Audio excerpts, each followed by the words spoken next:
Hey guys, welcome back. So let's go over what happened today. Well, let's go over what's going to happen this week, and then I'm going to show you some of the numbers. So the employment numbers are coming out this week. It's a big number or a big week for that, and we're coming off the bottom finally.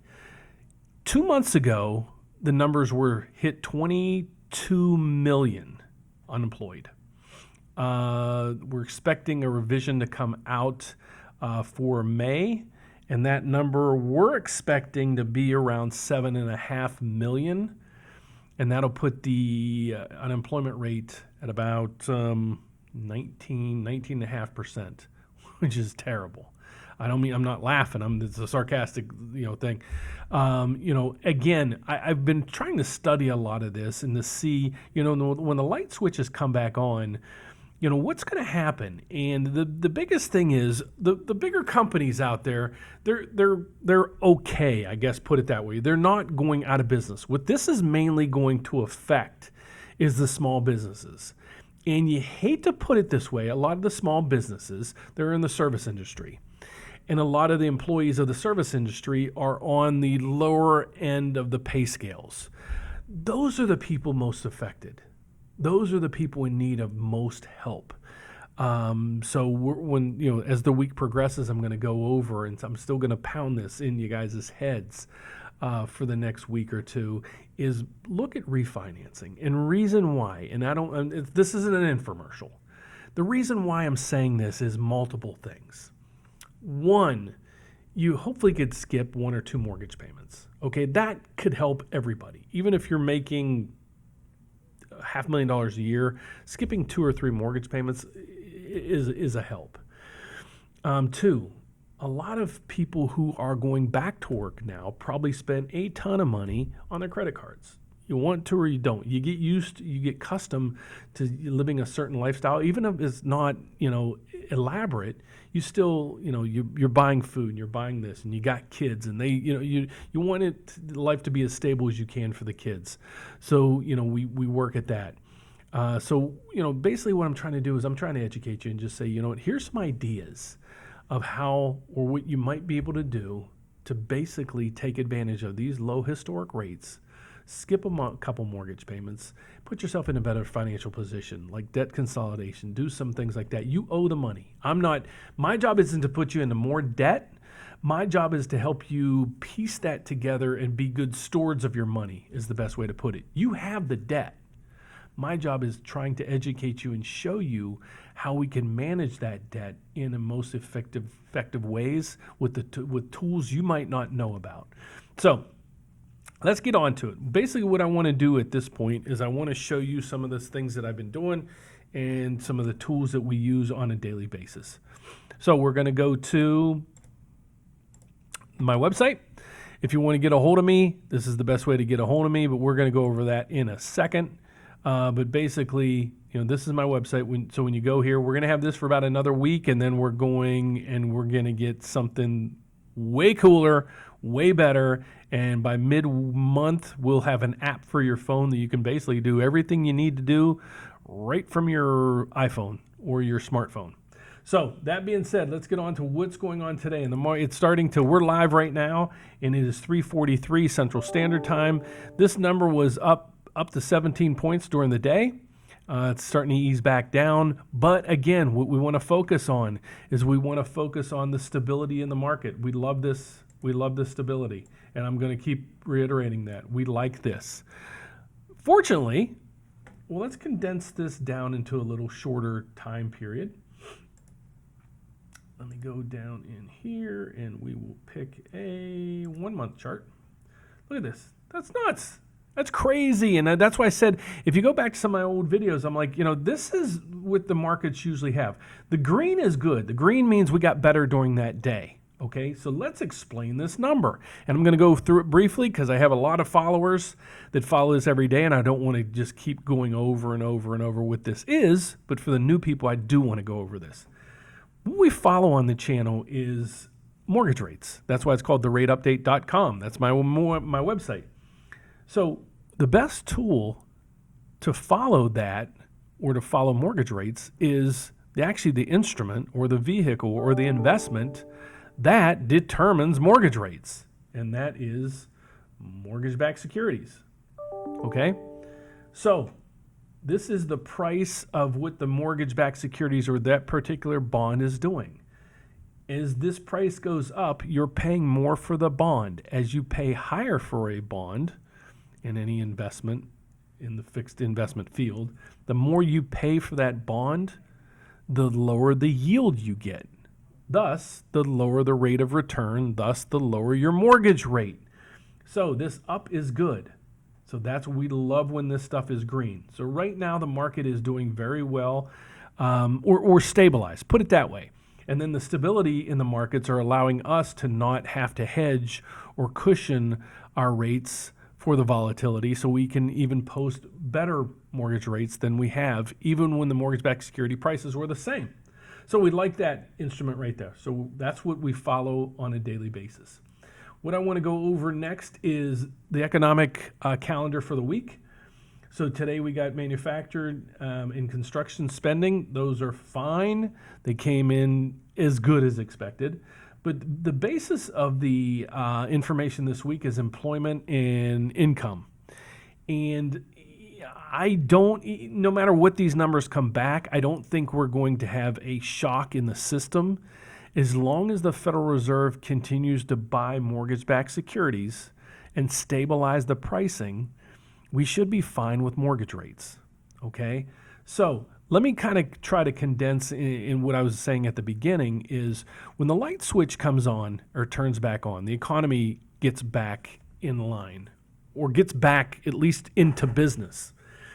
A lot of lower income clients or clientele or people, they're the ones getting hit the hardest. But conversely, if you worked at a restaurant or a smaller store or whatever, you're most likely going to be able to get another job at another location, maybe. And I'm not going to try to make it sound that simple. But you're also, the retrospect of it all is, are people going to automatically go back to flying? Go back to, going to concerts with a whole bunch of people around, going to breweries and restaurants and things like that are very crowded? Probably not. It's going to take a little bit of time for the dust to settle. So a lot of companies, they'll be back in business, but their profitability is going to be lower, and their head count, meaning the people that come to their businesses, is going to be lower. So they don't need as much personnel or staff. So they're going to start downsizing there a little bit. You always have opportunities in any market, though. You're going to have companies, newer startups going into those businesses and starting up. And it should be relatively quick because a lot of these companies, let's say a restaurant went out of business and they just basically, they were forced out of business by the government shutting everything down. I'm not saying good or bad about that. I'm just saying it's the truth. So another company that wants to open up a restaurant, you might even had employees say, it was a great restaurant. They just couldn't, function or be able to stay afloat for 2 months of no income. We'd like to take over this business. Basically, it could potentially or probably is a startup turnkey business to get going. So it's not going to be like the past where you had a depression and everything, where you had to really dig out of a hole. This is basically the government shut everything down for 2 months, and now they're reopening things. And some of the weaker falls, stronger stays, and then you have new opportunities for others. So that's my take on that. So, normally in a normal market, I watch, gross domestic products. I watch inflation figures, employment numbers, shipping indexes, and all kind of other things, gold and stock markets and everything. But right now, the focus is what's the Federal Reserve doing to stabilize the markets? That being said, everything this week is basically on jobs, hourly wages, and so forth. The good news is hourly income is up. That's good. Purchase loans or applications for people buying homes is up, believe it or not, 9% year over year. So that's a strong market. So you have a lot of people that were in a very good position, consumers. They're going to be back and okay. Again, a lot of in the service industry piece, they're going to have a little bit more of a tough time. All right. So that's that part of it. The next thing is I predict that mortgage rates are going to stay stable. Today we had a nice little rally. So it kind of, we got a little comeback in mortgage rates.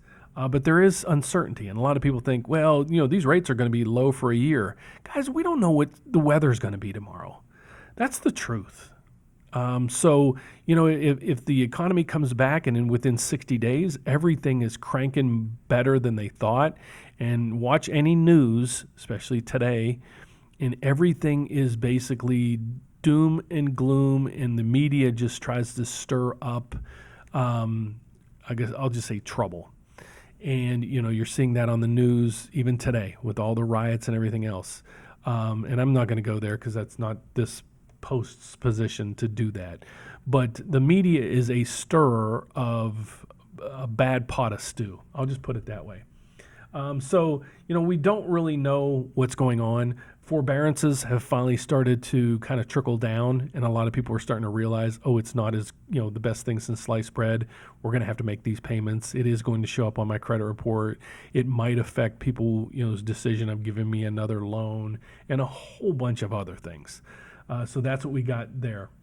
On the national spot, there's really not much going on. You see mortgage forbearance is starting to lessen. You have other data here. Nothing there that I really want to go after. You see here mortgage rates should remain near record lows for June. Again, that's a 30-day period. I see the same thing. I don't really see anything that should cause any spikes in the market. So that's that. Tomorrow, like we do on every Tuesday, I go over my rates versus the rates in the in the country, and we'll go over tomorrow FHA, VA, and conventional financing. We'll do a whole broad, stroke of those rates tomorrow as quick as we can there, just to give you a feel for what's there. And I also, on Wednesday, I want to go over fees with you guys just to make sure you're aware of fees. I don't know how many emails this weekend. Dan, is this rate good? Guys, please stop just stopping at the rate. You got to turn to page 2 and see how much that rate is costing you. So please, please, please don't just get wowed over the rate. The stock market right now it probably is closed. It's getting to be closed.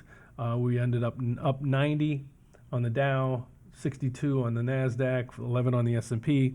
Good day. It's like a 90-day move in the stock market, nothing to really blink about. It's no big change anywhere. What I did is I'm starting to repost my radio show, and I forgot to do that for a while. So today I uploaded a recent radio show, what you need to do when you're applying for a mortgage. And it's my radio show that I do in Chicago. You can hear me every night on WYLL Radio. I've been doing it for 13 years. It's a Christian-based radio station, and you can hear the show there. And we're going back to the website. Here's what I ask you to do, is if you're in the process of getting a mortgage, all I ask is get a second opinion. Let me give you a second opinion if I'm not your first. And we're going to go over what programs you would qualify for and why, what rate you can get, and I'll even answer why, and what your costs are. And we'll break them down meticulously. And I don't just fly through this stuff to try to pull a fast one on you, as a lot of people try to do. We go over this. I want you to understand the whole process when we're doing something. So if you're in the process right now and you already are approved with another lender, all I ask you is send me what's called your loan estimate or your fee sheet. That's basically goes over and says your rate is X, you are locked in or you're not locked in, and it goes through all your costs. With that, it'll give me your address, the estimated value that they're saying your property is worth, the loan amount, and then all I need from you is just give me an idea what your credit score is. And then within an hour, I'll get back with you and say, here's what I can or can't do.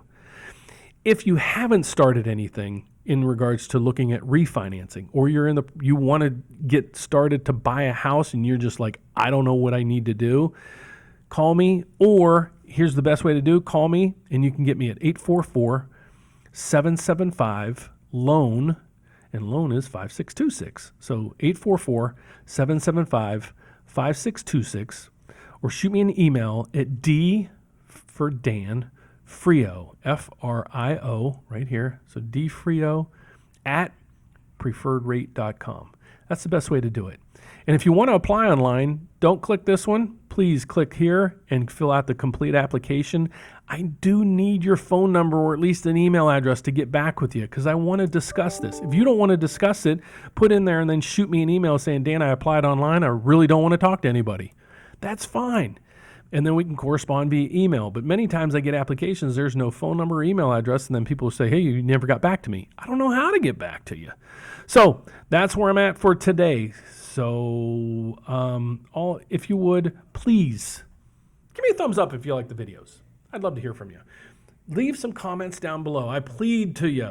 Leave some comments. Anything you want me to talk about, I'll try to dig in. If I get a consensus, asking of this and that. Dan, hey, how do I compare different mortgage products? How do I know that my credit score is high enough? How much do I need as a down payment? How do I invest in real estate? I'll answer those questions, and I might even have a video that's already out there. So please give me a thumbs up if you like it.